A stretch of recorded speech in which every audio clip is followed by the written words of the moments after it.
You're listening to the AfterBuzz TV Network, now the largest new media platform on the web, and your #1 source for after-show entertainment. Very good, Dean Johnson.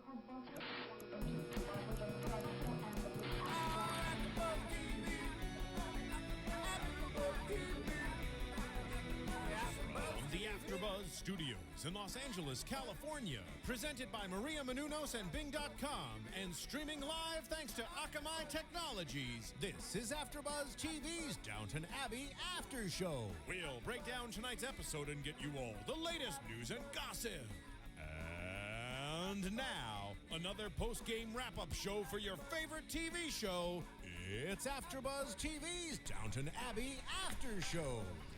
Well, welcome everybody. Thank you for joining us. Bing is for doing, and we are here doing another AfterBuzz TV after show for Downton Abbey Season 3, Episode 4. I'm John Comerford, and I'm joined in the studio by my lovely co-host Tamara Berg. Hi everybody. Sniffle, sniffle. And Alina Akram. Hey everyone. And of course, helping us out in the booth is Marissa Serafini. Thank you, Marissa. Hello. Okay, usually I start off with some interesting or hopefully a funny little quip, and I don't know, I can't do that. I'm still reeling. We've just seen this episode, and we're still kind of, well, I know you guys were devastated. I'm still, Yeah, you guys, you'll taking have the to wind out of me. excuse me. I have to say, this is one of my favorite episodes that we've had, and my most hated episode so far. Okay, well, so we've run the Because gamut. I thought it was done incredibly well.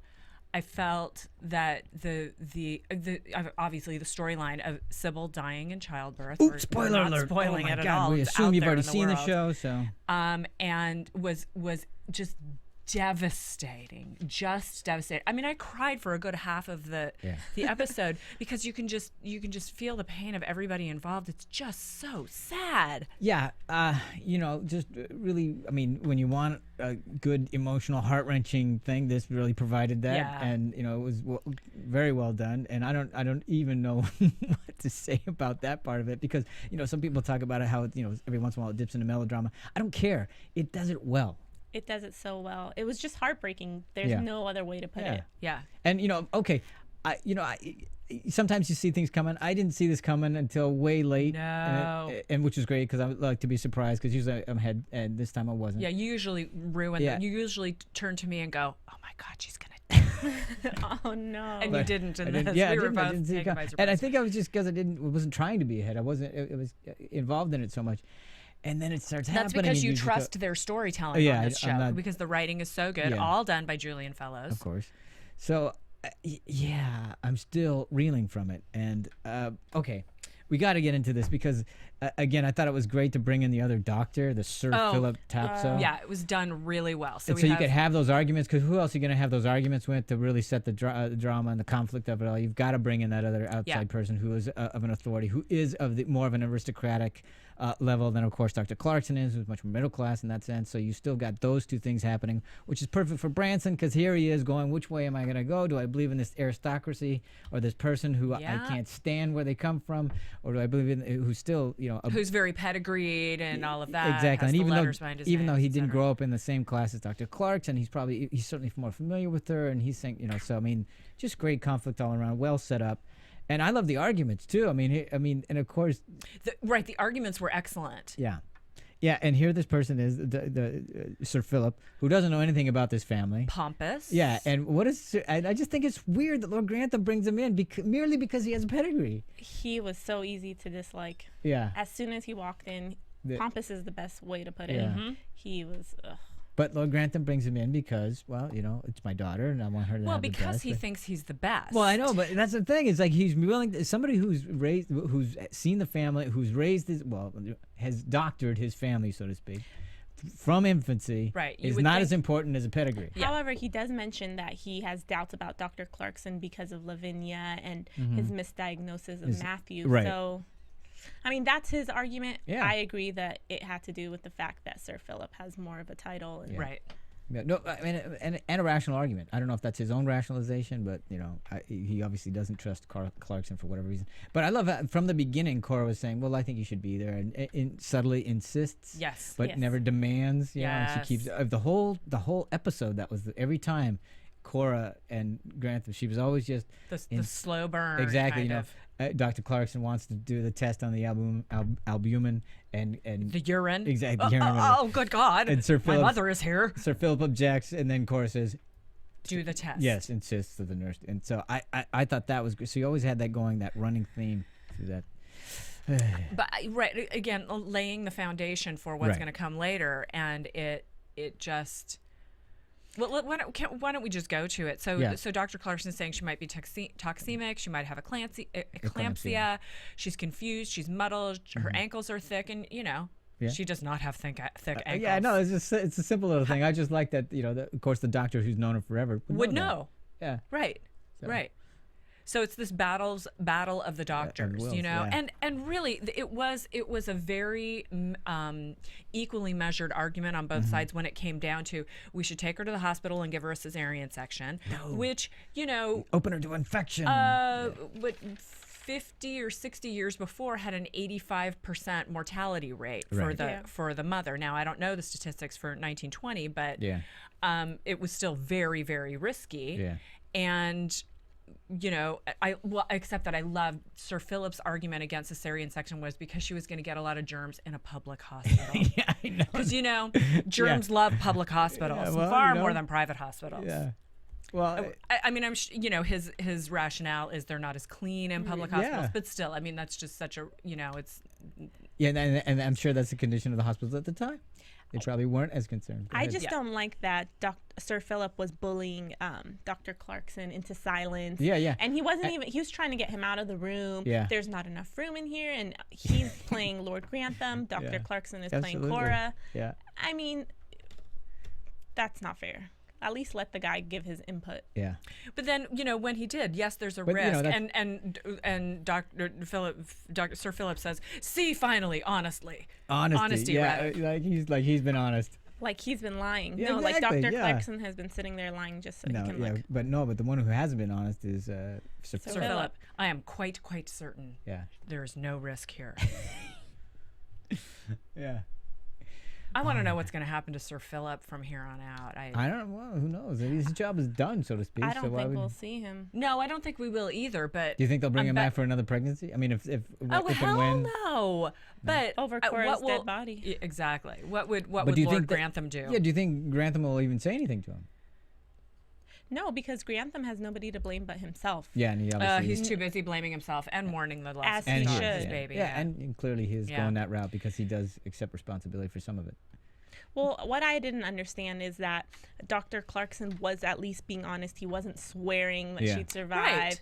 Right. But Sir Philip is sitting there swearing. No risk at all. Yeah. There's no guarantee. The only time that he backs off from that certainty was when she's actually in the throes of seizing with eclampsia, and he says, well, the human body is and you can't be, and that's the only time when it's already past the point. How about the doctors just standing in the corner while that's happening? That was weird. I wrote that down. Why are they way in the back? Why aren't they comforting her? I mean, wouldn't you think that they're the professionals? I think it's because it's absolutely over. There is nothing they could do. At that point. I agree with that part. I'm sure the reason why they did. There's nothing we can do. Obviously, which is what Dr. Clarkson said. That at this point, there's nothing we can do. Right. But you're right. I was like, wow, how strange. I even wrote that down. I go, why are they so far away and not doing anything? It bothered me. Yeah. I mean, it was just strange.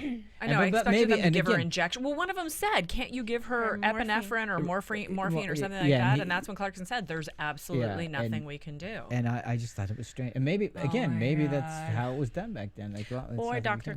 Clarkson was over it, and he's like, "Let her die now. I tried to tell you so." Yeah, I don't find her to be that callous, but maybe. Yeah. So, but at least he came forward to try to help. Not help, but I mean to check. Well, he checked her pulse. Yeah, and what else could he have done? Well, seriously, what else could Clarkson have done? Nothing. Yeah. She warned them. Given her some chapstick. Nothing. There's nothing he could have done. Okay. And I don't want to bring it up either because we're gonna. But like that scene. Let's talk about it. We can talk about the scene. Absolutely. I mean, I didn't expect that. I actually read a spoiler while I was searching for season 3 after watching all of season 2 within 2 Yeah. weeks. Don't ask. Uh-huh. But point is that I read that, and so I was expecting it this season. Right. However, like this, You didn't know it was this episode. I didn't know it was this episode. I didn't know how, because as soon as I saw Sybil's death, Yeah. I closed the browser and I stopped reading. But I didn't expect it like this, and it was still really, really, really hard to watch. You know, Cora through the whole thing, that the moment before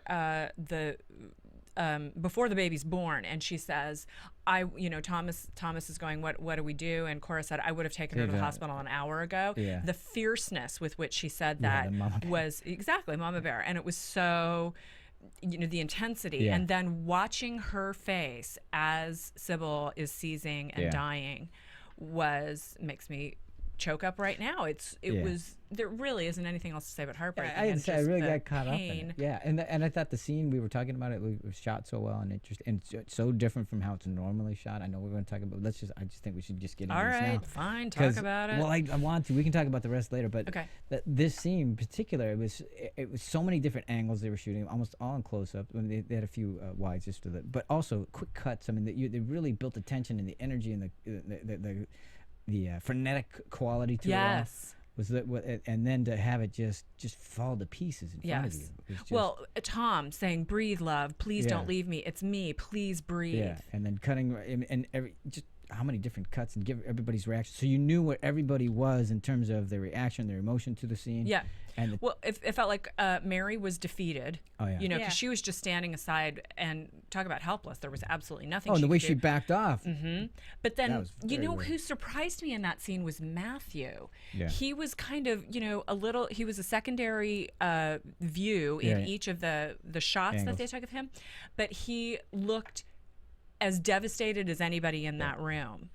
And that really got to me. His reaction and Cora's reactions and Tom were the three that just the thing that just were so painful. Took it over the top for me. That final shot of Sybil as she's passed away, and then the paleness and the power of her. Yeah, it's just like, wow. I mean, I don't know if they shot that was makeup or just lighting or whatever, but I don't care. It was just I was shocked that they were showing the seizing and all of that going on. I thought they were going to make it a clean death, or since I was kind of expecting it, I thought they'd go into the room and she had fallen asleep, and just passed away in her sleep. Well, the other thing I thought was interesting about that was that they did it in the beginning. They were all talking about don't say albumin, don't urine, exactly, don't talk about the womb, and Lord Grantham doesn't like to talk about these scientific matters or whatever it is that Cora said in the beginning. They all were saying, setting all this up like this is something we don't talk about. Not only Lord Grantham, but it's just we don't talk about these things. And then they're all just there instead of having it happen in the middle of the night. They are forced to have to deal with this kind of thing right in front of their eyes. Up close. And I also thought interesting, no one looked away. No. Yeah. Because I was sitting there kind of watching Ethel and Mary. Yeah. I mean, Edith rather, and Mary kind of going, they're horrified. It's their sister dying. And women of that time would be more delicate in a certain sense and might not watch, but they both watched as the entire thing was happening in front of them. And I just thought that was, again, interesting character choices. Yep. And then what was I going to say about that? Oh, lost it. Sorry. So sad. Yeah. And then Lord Grantham, but you were certain. He says it right there in the room, but you were certain. You were certain. Okay. Because that's what he was hanging his hat on. Was everything isn't certainty better than a doubt? Right. Or whatever that line was he said ahead of time. But this just can't be. She's 24 years old. That's when you could just see how devastating it was when she's only 20, because these things don't happen to 24-year-olds. Well, and women don't die in childbirth anymore, kind of. But but they do. Yeah. Interesting, Matthew. In this day and age. Yeah, exactly.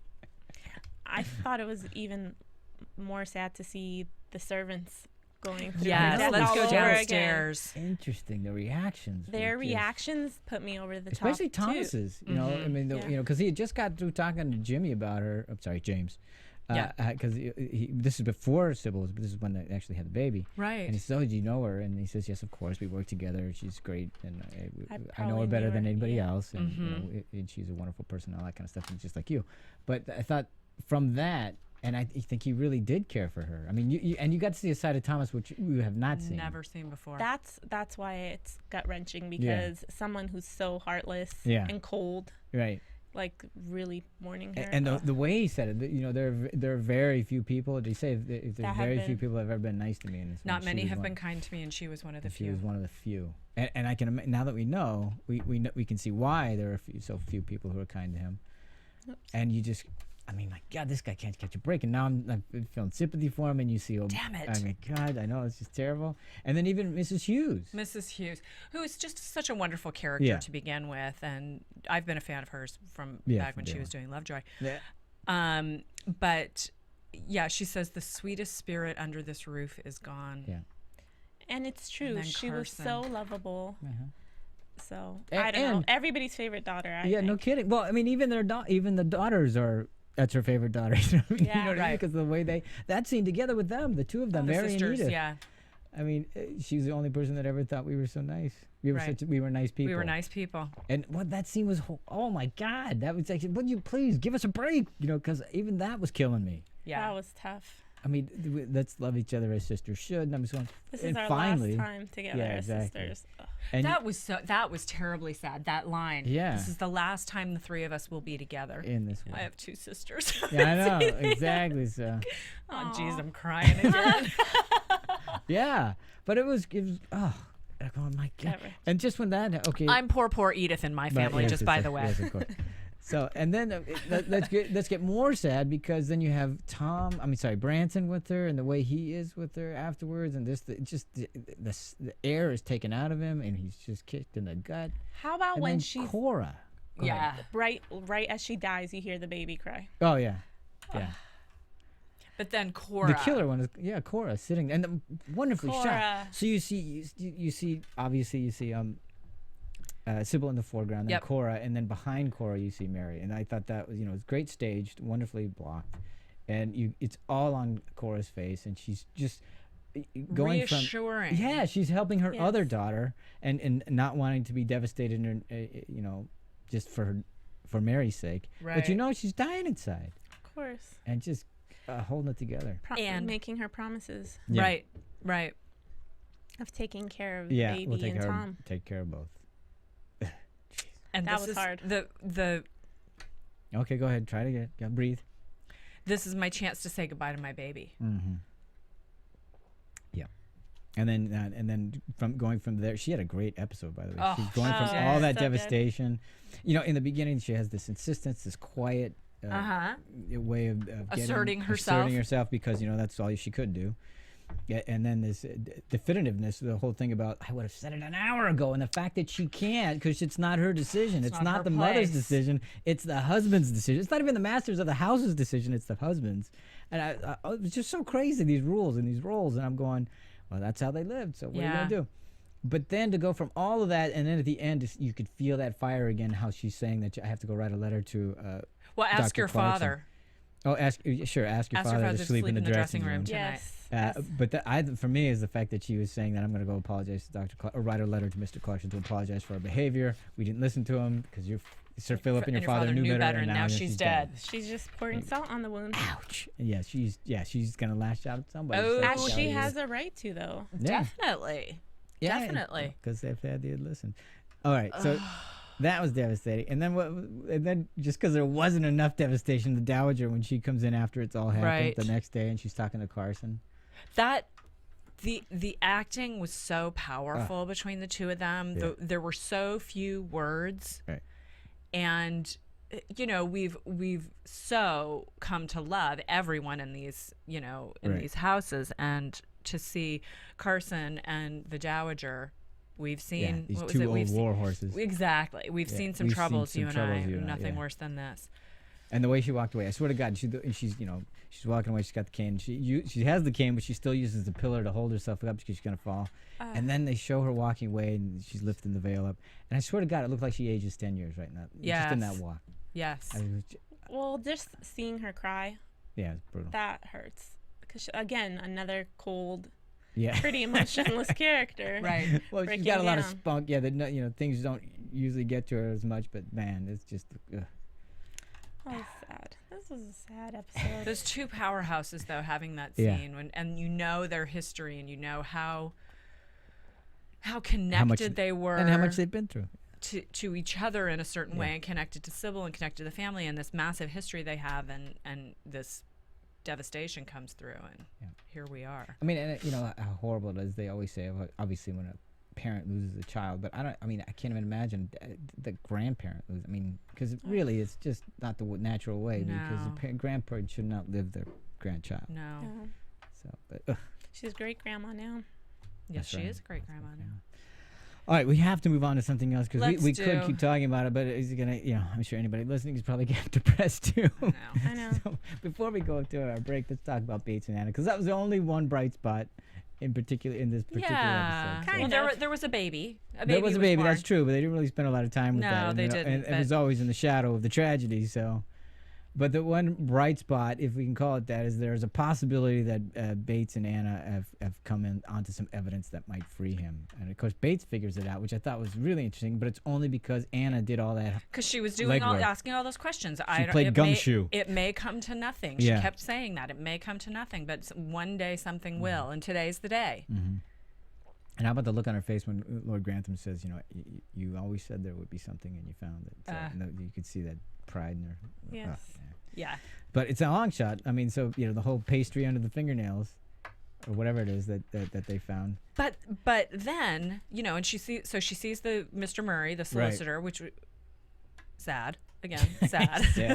There wasn't anything not Poor sad. Mr. Murray arrives at the worst time of ever. But he says, "Okay, tell me the whole story because this is the thing.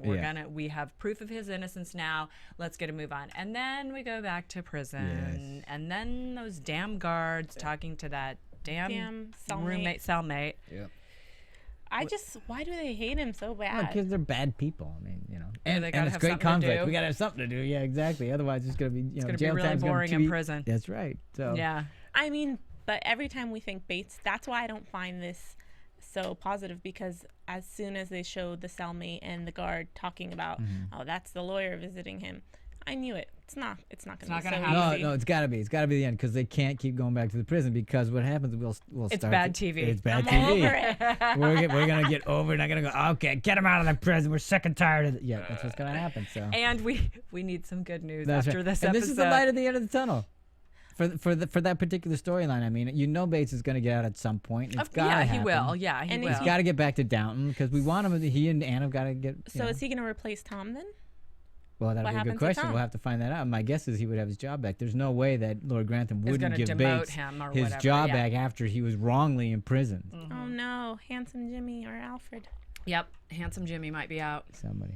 Handsome Jimmy might want to Matthew that's true. But if Matthew's taken over, the finances of Downton, that might be okay. They might, with Lord Grantham and his mismanagement, then they'd probably have to cut a few people. But how about that? I feel like Mary tries to be assertive. Right. Well, she doesn't try. She's quite assertive, where Cora does it with decorum. And, she's very polite about it and respectful towards her husband, for the most part, until she's past that point. But Mary is ruthless. No. But the way she ripped Matthew apart when he was talking to Mr. Murray. Yeah. Do you think that's realistic back then? I don't. Well, it seems like it is. It seems like it would be. But she still was not. These days she would have. She probably would have shoot him a whole new one. But she was still. You think? Right, but I mean, because she never called him any names or anything. She just said this isn't the right time to do this. So there was still a little bit of decorum there. I feel like she belittled him in front of Mr. Murray. Yeah, but I think she started belittling them both. Sure. Yeah, she went after both. Well, that's true. That's true. She was an equal opportunity. She did not single him out from the herd and say, "I'm going to get you, boy." Castrated Mr. Murray. Exactly. She got them both. So. Well, but I mean, you think about, we talk about the 1950s housewives in America and how they had, a very much a second-class citizen status. In 1920, England can't have been even as good as 1950s America. Sure. So that's just to validate your point. But here's the thing, bugged me about that scene is why didn't Matthew, what? Look, stop talking. No, not that. No? I'm going. He apologizes. There's nothing wrong. Look, I understand he's up there, but he's here now. I don't know when we're going to talk to it's not like we call on the phone all the time, or you can get somebody by email. he even said, I don't know the next time you're going to be up here. It's a horrible time. All he had to do is say, look, I know it's a horrible time. I don't know it, and we have to do something. If I don't help Downton, it doesn't, this whole place is falling apart. And Sybil will still be dead. Exactly. I completely agree with you. I understand the timing of it. They both are right. But the fact that he didn't say anything just drove me nuts. Well, the fact that he apologized after he got chewed out for something that was... And you know, there's going to be plenty of people to think, no, he was wrong for doing it. It's the wrong time. And that argument absolutely can be made. It can be made, but like you said, it's not exactly convenient to call Mr. Murray over and have him come discuss those matters. Right. Especially if Downton is and if he's such there financial dire trouble. It's not like he was, you know, it's not like they weren't going to include Lord Grantham. It's just that, look, we can't talk to him now. We don't want to. But here's what I'm thinking. Get your head on it. Then when we get back together, sometimes all three of us. Timing is bad. Yeah. And you just have to still do things. Yeah. She's kind of hypocritical because one second she's encouraging him to stand she's up pushing to him. him like crazy to do it. You know, you're the master of this estate now. You you got to get in there. You got to do But then when he tries. I think really the only thing that we can say is she was being irrational because she was. Well, obviously. And again, I know you don't. I don't fault her for that because I understand it. Her sister just died. Her father's upstairs, despondent. Of course, and she should do exactly what she should. But I just don't think Matthew should have just put his tail between his legs and taken on. I think he should have said something. Yeah, agreed. And you know, consoled her as well. I don't think he should have been cold about it, but I think. You know, okay, that's all I wanted to say about that. Okay. All right, so we started off talking about Ann and Bates. Yeah. Oh yeah. So did we finish with that? Yes, and let's finish with prison. Darn it. Let's finish. Yeah, let's get out of prison. We're done with the prison. Before we move on, we want to thank all of those of you who have been downloading on iTunes and been telling a friend. We appreciate that so much. That's the thing that keeps us going. What do we got here, Marissa? We got about 20 million downloads a week now? Yep. 20 million. Over 3 million. 3 million a day. A day. Right? Yeah. Okay, and it's all because of you for your commenting and your rating. And please tell a friend. That's all we ask. So we can keep this going and keep bringing this to you. And what else do we Rating, commenting really helps us out when you do. Please do take a minute to rate and comment on iTunes. Yes. And, let us know what you're thinking. I did get a tweet from a viewer or listener today a couple hours ago who must be on the East Coast feed because he got it while we were watching, saying, I can't believe what happened on Downton Abbey. Was this the spoiler you were holding on to? Because remember I talked last week about accidentally reading a UK newspaper, and I'm sorry to say, no, this isn't the spoiler. There's a bigger spoiler ahead. Bigger spoiler ahead. Yeah, there is. Who was that, by the way? There is. Oh, yes, I should mention. Yes. So while she's looking Derek at that, Dick. Thank you, Derek. So thank you for tweeting me, and I appreciate it. You can tweet me if anybody else wants to at Tamara Berg, just so that you can find us. All right, so let's move on to other topics that weren't so wrenching. We'll talk about Ethel. Ethel. There was a little bit of comedy with the Ethel thing because of course, Isabel offers her a position.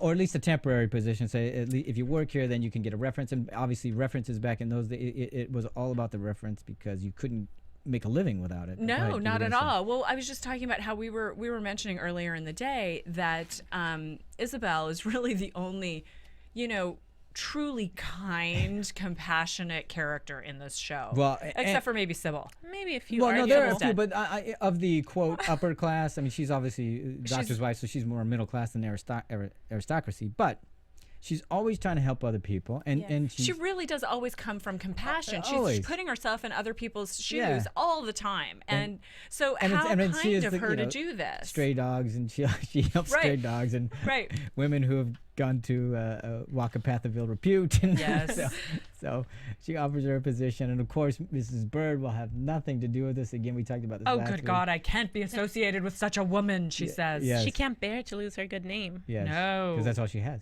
But because she doesn't have much. But the best line was when she says, someone might confuse me with her. I know. Oh, that was great. And Isabel says, I think anyone look at you, and I don't think anybody would make a mistake. That was funny. But she did it with such perfect delivery that you didn't even realize she just slammed. Hang on one second. What just happened slam. there? Servant slam. So that was nice.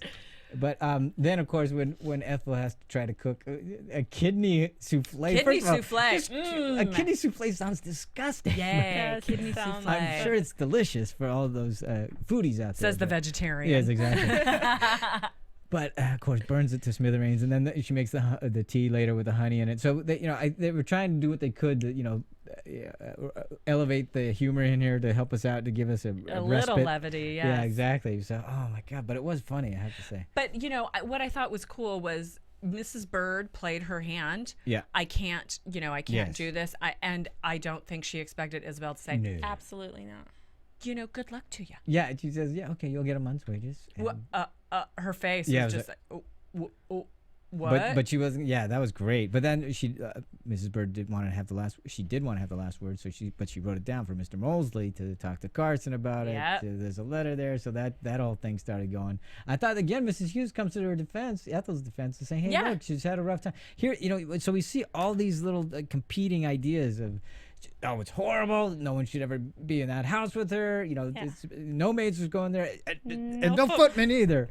So all that stuff. Line. And here we have somebody saying, "Look, yes, she had a rough past, but we're trying to make it better." And I'm going, why is that so hard? But it's the time. It's the propriety. Era. Yeah. I think that's what makes Isabel and Mrs. Hughes so amazing, because beyond their compassion, they don't care what anybody else thinks. Yeah. You're right. They're willing to put themselves out there and really help this girl, or try to. But Mr. Carson, the traditionalist, of course, because it's not because the kindness or her generosity. It's just because of what it's going to do to the Downton, to the Grantham name. That's what he is all about. It's all about tradition. And he's defending his territory, which is not only his territory but his duty to do that. So you said duty. I did say duty. The line that I loved from Carson was, "Well, I didn't think she was running a brothel in Mrs. Crawley's kitchen." In that booming voice of his. Mellifluous. Oh. Yes. All right. So that was that one I enjoyed. All right. We already talked a little bit about Thomas and O'Brien, but you know what I thought was great is they moved that storyline with just a look. There was when they're all eating downstairs, they're eating around the table, and Thomas and James just have this little exchange. Yeah. And you see O'Brien, just notice it. And you can see her scheming right then. Yes. She just that look on her face. She sees what's going on there, and she goes, a chink in the armor. Right. Yes. A little thing I can capitalize on. And then you see the scheming starting. The first thing she's laying it out there, just moving, prodding, just giving a little nudge to James to go, get friendly with Thomas, because hey, if anybody knows that clocks, it's him. Right. And then you see that wasn't uncomfortable. Oh, that was Is that a little weird? Yeah. That's a little skeevy, wasn't it? I think that was their point in it. Yeah, it was great. It was wonderfully skeevy. It's just like you're spending a little too much time behind him. Poor Jimmy. He's already uncomfortable. And I know. And then what was it happened later? Oh yeah, Jimmy wanted to put a stop to it, and O'Brien says, if you want your walking papers, go ahead. So you just keep moving it down the road, just kicking the can a little bit. Yeah. So we know what's going to happen now. So we know what O'Brien's decided to do to get back to Thomas. She's gonna create something between the two of them. Yeah. And it looks like if Jimmy or James gets put in the position where that is way more awkward than he's ready, but it looks like it's gonna. I think he may walk and her plan's gonna fail. Oh, interesting. Because he won't be able to handle it.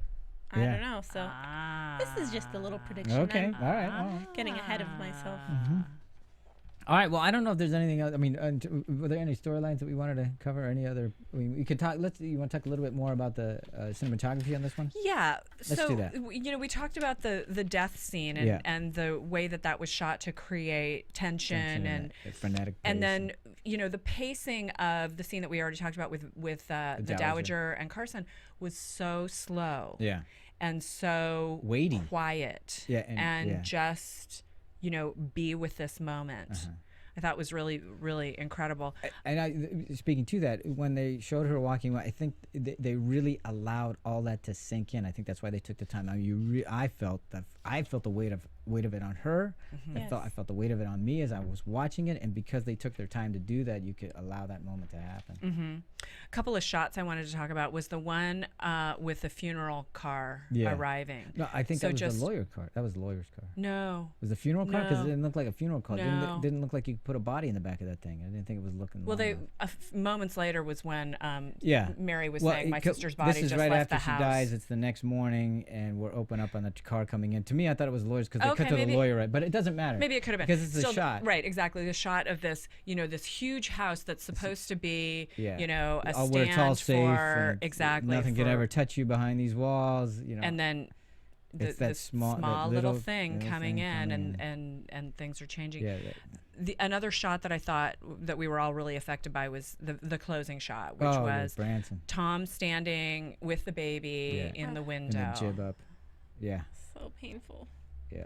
Because it was just a beautiful shot. Yeah, it was gorgeous. Because it conveyed so much. And then the gloom surrounding the house. Also, the shot of the servants downstairs when they discovered that Sybil was dead.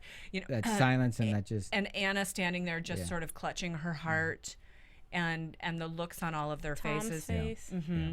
I just there was so much. I think I said in the open that this was one of my favorite episodes because I just thought it was done so well, beginning to end. Yeah. And there wasn't a moment to breathe as much as we wanted one from time to time. Well, certainly, and emotionally, this was the most. It was hard wrenching, to watch, as we've said a few times.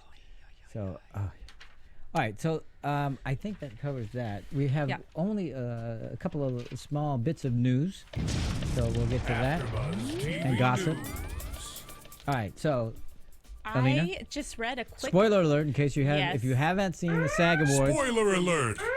Spoiler alert! Not the one I'm talking about. If you don't want to know the results of the SAG Awards, turn it down for 10 seconds. Give us 10 10 seconds. Ready, Alina, and go. Quick tweet from People Magazine.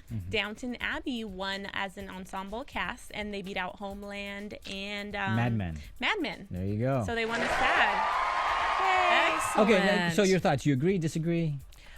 I love Homeland and I love Mad Men, but right now I'm just engrossed with Downton Abbey, so I'm really happy for them. And I know both shows have won so many. Sure. So it's Downton's turn. What do you think? I think that's an incredibly hard choice to make, because I haven't watched the second season of Homeland, but I watched all of the first season and thought it was excellent. I've not seen really more than a couple of episodes of Mad Men, but so my knowledgeable comparison would be between Downton and Homeland, and I find it hard to figure out which would be the winner. What do you think? I'm agreeing with it. I'll tell you what, Homeland, and I do that show. I love that show. We do it here. And great show. It is a great show. But in terms of ensemble acting, Homeland, they spent it's an ensemble cast, but they spent a hell of a lot of time with their two leads. You're right. Yeah. That's true. And I'm not saying it's not an ensemble. I'm just saying because of that, I think this is a more even, and they have so many storylines with so many different characters. Yeah. With backstories, and they're fully fleshed out for the most part. That's why I'll give the nod to That's this. a really good Mad Men is close too. I mean, I could have seen it going either way, but I think that it's a fair award. I think it's a just award. I'm glad they got it. Yep. So, all right. So that was it for our news. Now here's our gossip. Little bit of a blowback here. I mean, many people already know this, but we haven't talked about it on the show, so we're going to talk about it now.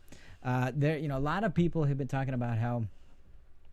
Well, as if in some way Downton Abbey has glamorized the Edwardian age or something like that, or not really been more even-handed about the bad things that happened out of the aristocracy, etc. Right. In fact, Benedict Cumberbatch, who's a British actor, for those of you who don't know, I'm sure most of you do. He was in War Horse. He plays the lead in Sherlock Holmes. He's in The Hobbit as well. And the lead in the Sherlock Holmes series that's done in England. Well, I don't know. What's that?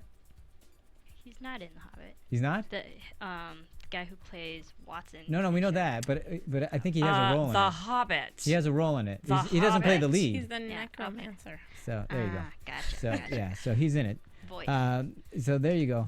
3 Hobbit movies, in fact, Marissa. So there. Okay. Proven wrong. So anyway. Only because I have IMDb in front of me. In speaking of Downton Abbey, he called the first season. What is it? No, he called the show in general. All right. Well, effing atrocious. Effing atrocious, but he filled in the word. Yes, he did. So in a very British way. Yes. With his nice accent. So, which I thought was interesting. But the question is, because he's now in a new series that's also based in the Edwardian era, and named I think it's Parade's End, which is an apt title as well, because Parade's coming to an end there. Yeah. And he's saying that theirs is so much more authentic, I guess. I'm not exactly sure why. It was something like that. And but one of the things I think he was saying was that that in the way they're portraying the upstairs and downstairs of Downton Abbey is that it's kind of a cliche. Haven't we seen it a zillion times? Well, you know what? Yeah. Maybe. And people love it. Yeah. It's fascinating. It's good TV. It is good TV. And then we've had argue that. articles and people saying how, especially in America, we're supposed to be an egalitarian society. We threw over this aristocracy and this kingdom and royalty and stuff like that. And how can we glamorize and be so enamored of this and be romanticizing it and stuff like that? And I'm going, what?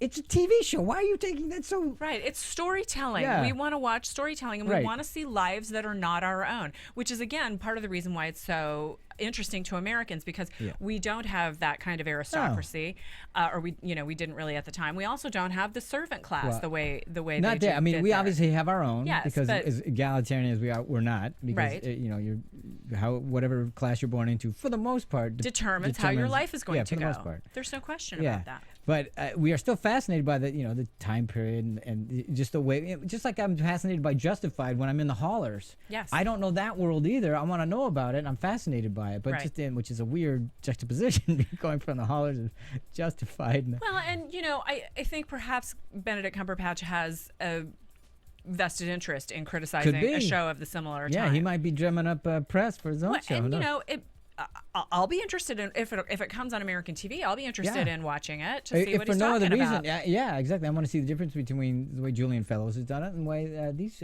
creators are doing it. So that'll be interesting. Yeah. So, and then we'll really talk about it. We'll see which one we like better. But I'm just fascinated by the fact that there's blowback that they're taking it so seriously. I don't think, and this is what I pose to you, my esteemed panel. Do you think it glamorizes the aristocracy? Yes, I do. You do. But I don't think there's a problem with that. Okay. And I don't either, because I love the show. I mean, I realize what it is. It's a TV show. I don't sit here and think that every servant or every home had such amazing servants that love for the most part, love their, the people who they served. Right. But it makes for good TV, like Tamara said. Yeah. I don't know that I agree that it glamorizes it, because I never think the show is trying to say that aren't these people better than those people. I don't think. I know. That's not what. Right. Okay. So how are you seeing it then? I see it as, look how nice and wonderful the Granthams are. They're helping these servants. They're giving them jobs, and as it's a theme in the show. Yep.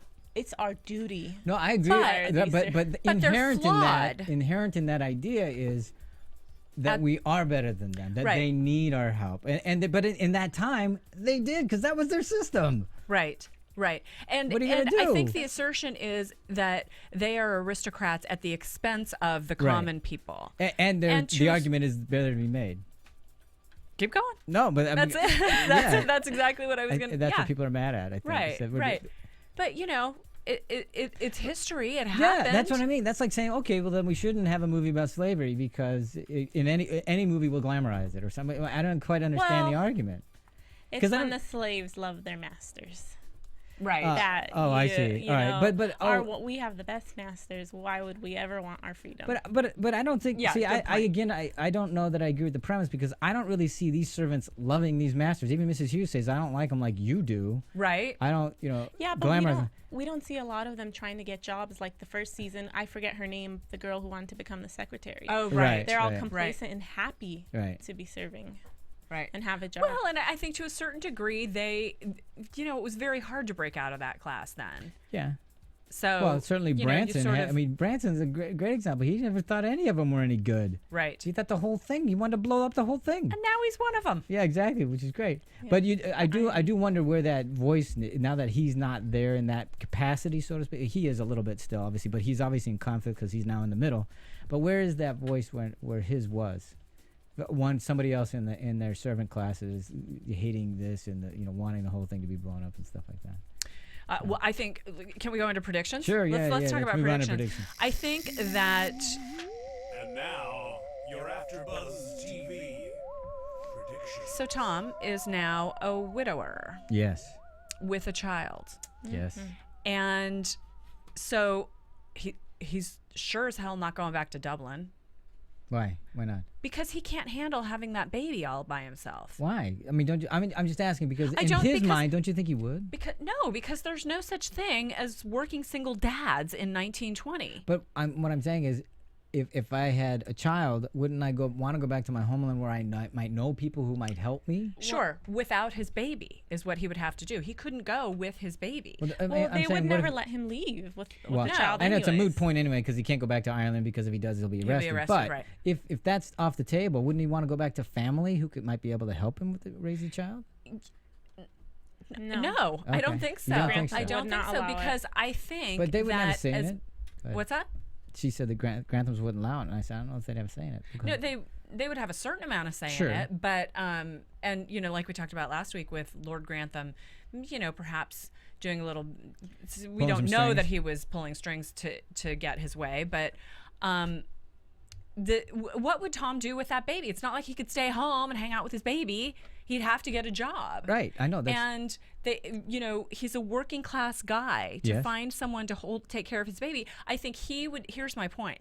I think he would realize that he is not giving his child the kind of opportunities that he could get if he stayed at Downton. And yes, I agree. Thank you. I agree completely. Oh shoot, hit the table. But I also think the way that we've seen Tom and the way that painted him is. His sense of right and wrong would say that I do want to give my child as much as I could, but I don't agree with this way of life. No, and I would be putting my child in the very thing that I've been fighting against. He's not fighting anymore, though. Yeah, but see, that's what I think. He's still wearing the dinner coat without talking about it. Yeah, but he also is gonna have the kid christened in Catholic. I think he may fight it to an extent, but he's gonna drop that fight. Yeah, I think so too. He's no. So he's no longer a man of principle. There's no winning for him. It's like, I agree with Tamara. What's he going to do? Hire a maid? I think he's going to find it an untenable situation. Yeah. My point was that I would think, again, obviously they're going to keep him in Downton because it's more interesting to keep him there than to send him to Ireland because we're not going to have a to make a freedom fighter out of his baby. But no, just for the sake of argument, what I was thinking is that he seems to be the kind of guy who would want to go back to his homeland where his family is. So you say find a maid. No, he's not going to find a maid. He's going to find his mother, his sister, or somebody to help raise the child in the way he was raised because that's what he agrees with. That's a lifestyle he wants. Yeah, but that's not realistic for him anymore anyways because he's in danger there. Yeah, I know, exactly. I know. As I said, it was just for argument's He may sake. move to Liverpool and leave baby Sybil. Baby. Do you really think you should leave the kid behind? Yeah. Really? As a father, it'll be even easier than Ethel. I don't think he's leaving home. I don't think he's gonna leave the kid. I don't think so either. I think everybody's just gonna get all ensconced in Downton. Exactly, they got to keep him enmeshed. Yeah.